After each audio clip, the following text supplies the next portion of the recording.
Baik, assalamualaikum warahmatullahi wabarakatuh. Selamat pagi rekan-rekan semuanya. Selamat datang di mata kuliah fisika dasar yang kedua ini. Mudah-mudahan dalam pertemuan kali ini teman-teman semuanya dalam kondisi sehat semuanya. Yang tentu kita tahu bahwa kondisi pandemi ini untuk perkuliahan kita masih belum bisa secara offline, sehingga untuk fisika dasar yang kedua ini kita akan lanjutkan dengan model yang online seperti ini. Mudah-mudahan tidak mengurangi kita dalam belajar tentang fisika 2 ini. Baik rekan-rekan semuanya, fisika 2 ini merupakan kelanjutan fisika yang satu. Kalau fisika dasar 1 kita fokusnya pada mekanika gitu. Kalau fisika 2 ini berfokus pada nanti listrik dan magnet. Nah, kira-kira untuk hari ini, untuk pertama-tama kita akan bahas tentang yang pertama adalah kontrak kuliah, kemudian yang kedua adalah kita langsung bahas untuk bab yang pertama, yaitu adalah tentang muatan listrik, kemudian hukum Coulomb. Nanti kemudian untuk yang masih bab 1 itu adalah tentang medan sama Gauss, nanti akan disampaikan pertemuan berikutnya.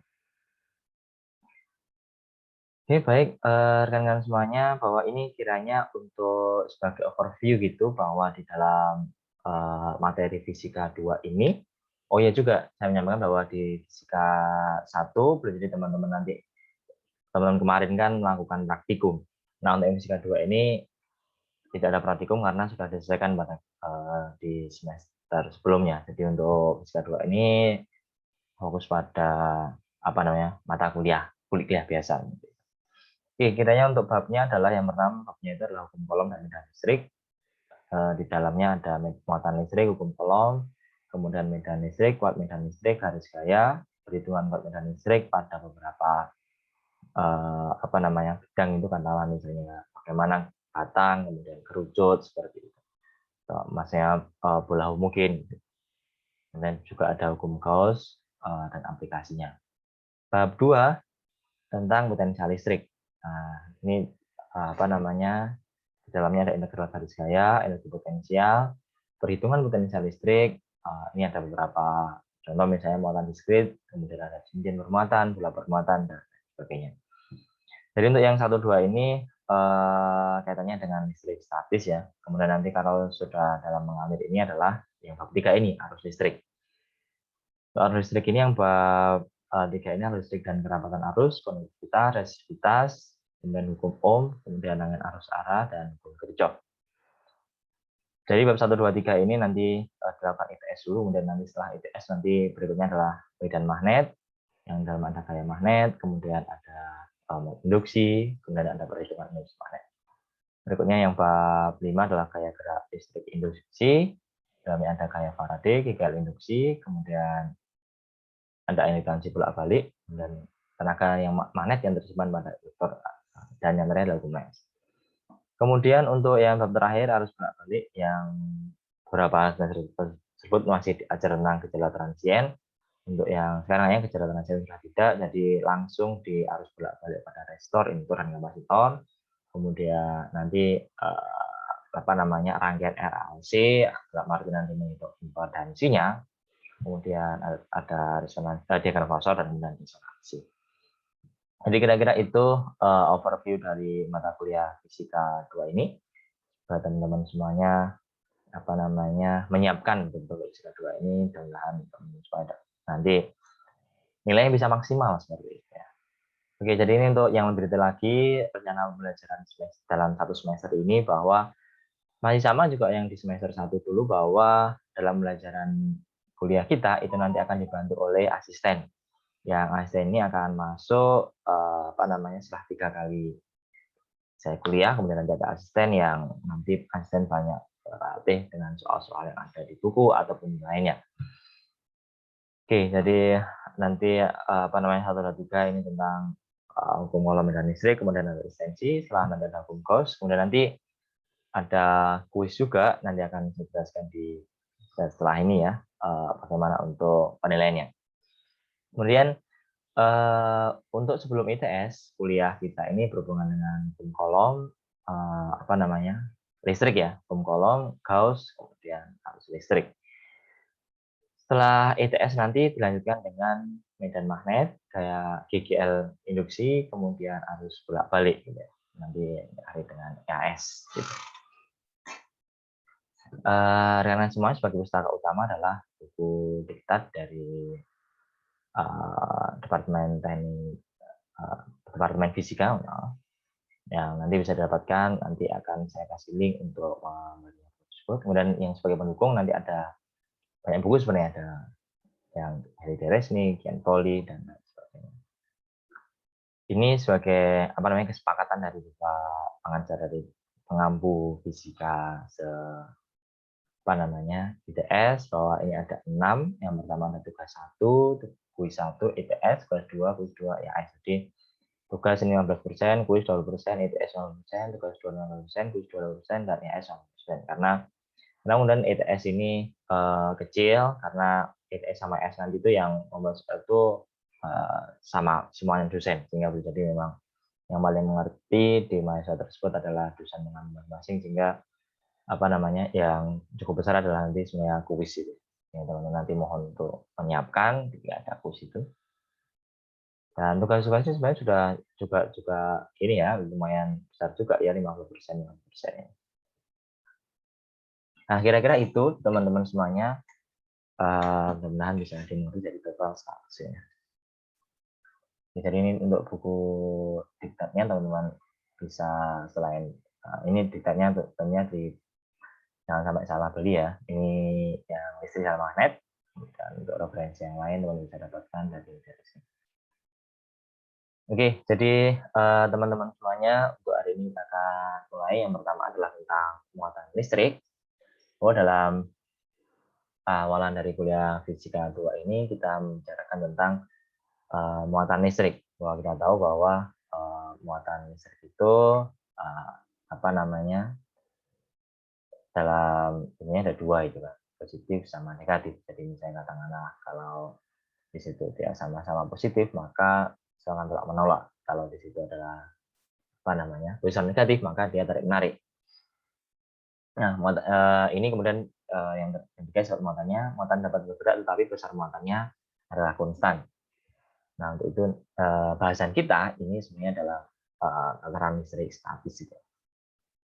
Hukum kekalahan muatan untuk sistem yang terisolasi, kalau muatan sistem selalu konstan. Jadi ini berhubungan sama hukum kekalahan yang dia besar muatannya itu konstan.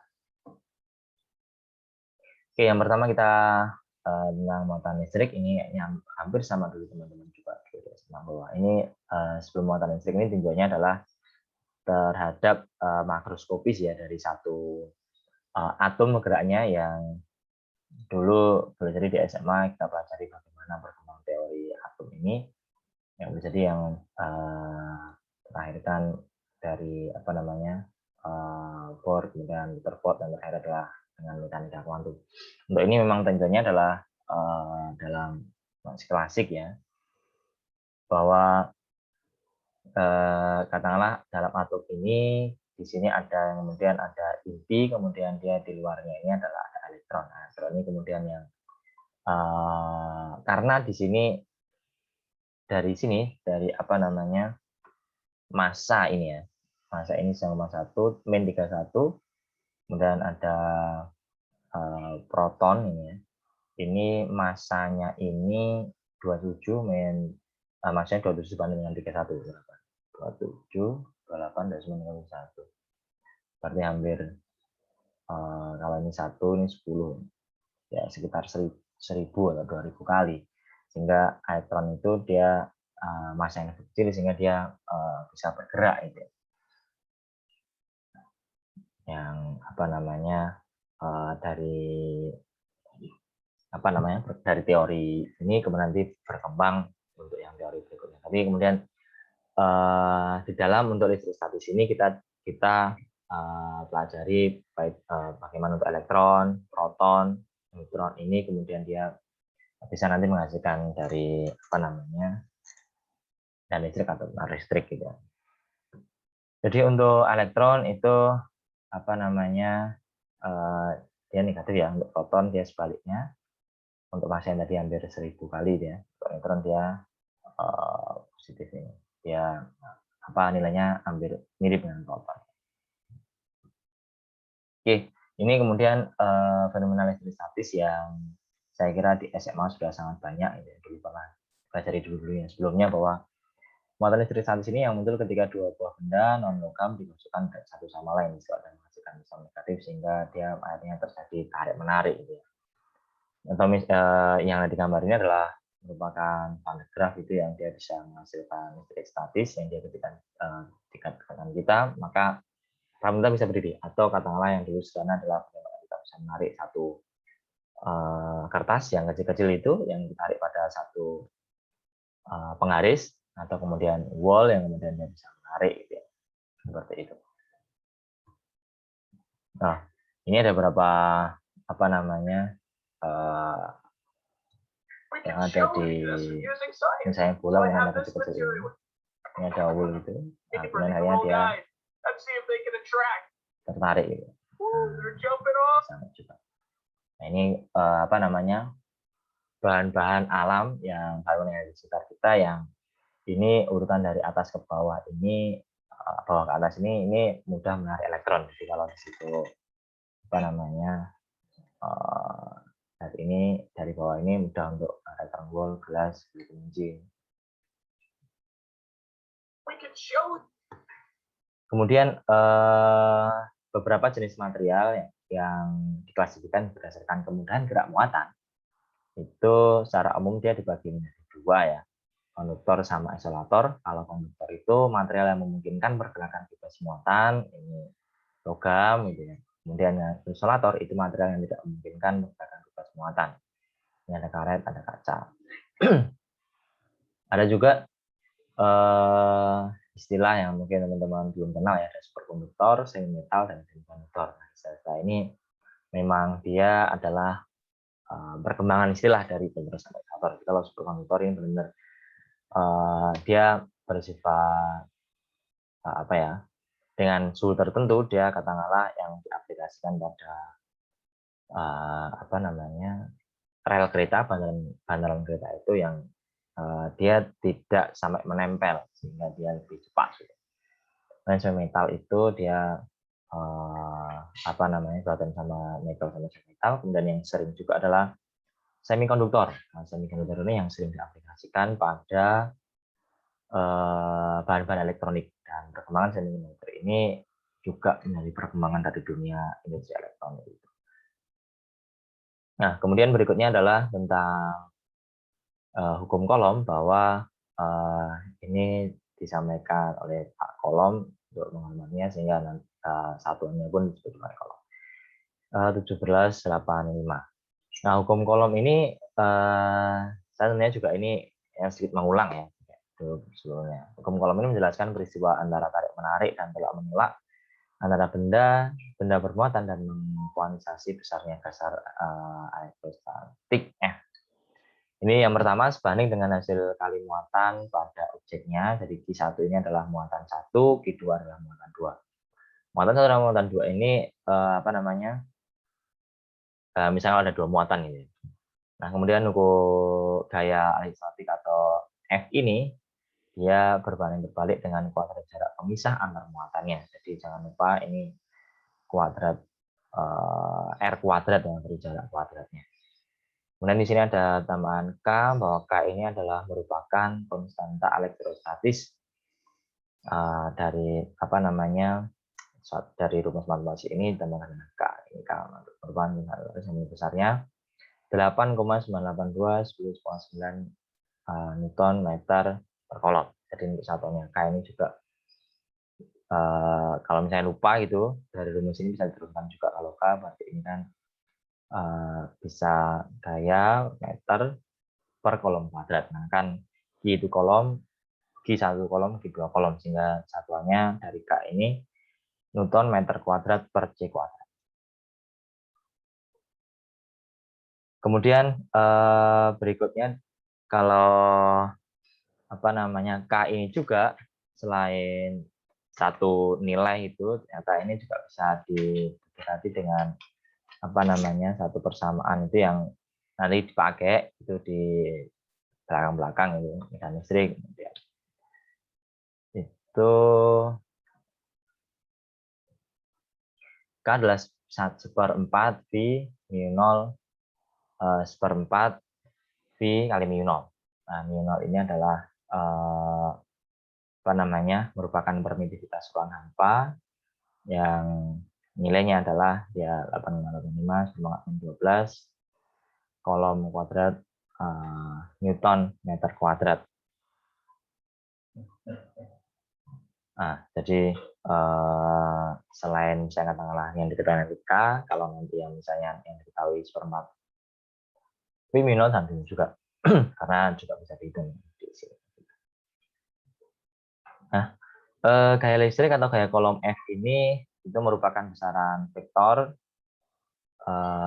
yang kalau ditulis nanti misalnya kalau saya ini F12 itu misalnya kalau saya punya muatan G1, G2 yang dia terpisah secara R ini yang jarak ini R12 merupakan gaya pada muatan 1 karena muatan 2. Jadi ini F12 itu adalah merupakan gaya pada muatan 1 karena muatan 2.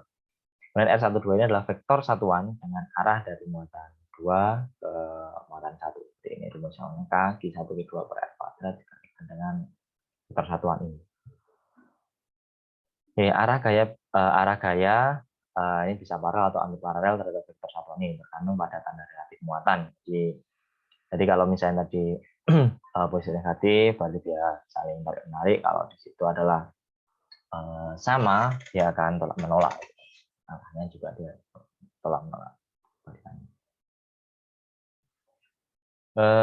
Kayak listrik ini kayak misalnya pada objek bermuatan yang sama besar tetapi berlawan arah ini dengan Newton itu jadi ada aksi sama reaksi. Kayak misalnya pada setiap objek yang bermuatan itu sama besar tapi berlawanan. Tandanya berlawanan. Newton dikatakan. Jadi misalnya kalau ini saya punya dua muatan yang sama positif sama positif maka di sini adalah tolak menolak kanan sama kiri. Kalau di sini adalah positif sama negatif maka tarik menarik gitu misalnya. Nah, ini sebagai ilustrasi misalnya itu sama negatif. Nah, ini untuk membedakan supaya tidak bingung bahwa F12 ini adalah gaya yang dialami muatan pertama karena medan listrik yang ditimbulkan oleh muatan yang kedua. Kemudian F21 itu adalah gaya yang dialami muatan kedua karena medan listrik yang ditimbulkan oleh muatan pertama. Jadi istilah tanda aja namun ini jadi penting adalah F12 sama 21. Jadi yang dua ini adalah muatan yang ditimbulkan oleh kayaknya. Jadi muatan yang ditimbulkan oleh muatan dua ini ditimbulkan oleh muatan yang pertama. Ya ini satu contoh soal yang ini kayaknya memang modalnya seringnya kalau dalam soal-soal kolom itu adalah model seperti ini. Jadi bukan soal yang di SMA ya, F-nya berapa dari K1 K1 K2 dan tapi sebenarnya ini sama juga F, tapi kemudian ini dalam satu apa namanya XY dia koordinat XY. Jadi hitunglah gaya listrik pada muatan Q3 di sini akibat muatan Q1 sama Q2. Yang misalnya kalau dalam sumbu X itu ini dalam Y, kemudian ada gamanya dalam titik pusatnya itu. Ini titik ini apa namanya Q1, ini jaraknya 50 cm, 30 cm. Sehingga ini sebenarnya adalah segitiga 60 cm. Nah, memang ini harus juga menuju juga kan apa namanya kombinasi 30, 52 sama 60. Dan ini sudah dihitung ya, benar. Ini yang sudah disiapkan sama tim. Nah, ini dalam penyelesaian bagaimana? Jadi dalam proses untuk penyelesaian ini ada beberapa tahap yang sebenarnya banyak cara. Nah, ini salah satu cara. Ini merupakan permasalahan hukum kolom yang kita perlu fokusnya ini pada kolom yang di Q3. Jadi ada satu cara yang ini cukup di Q3, tidak perlu memperhitungkan gaya pada yang lain.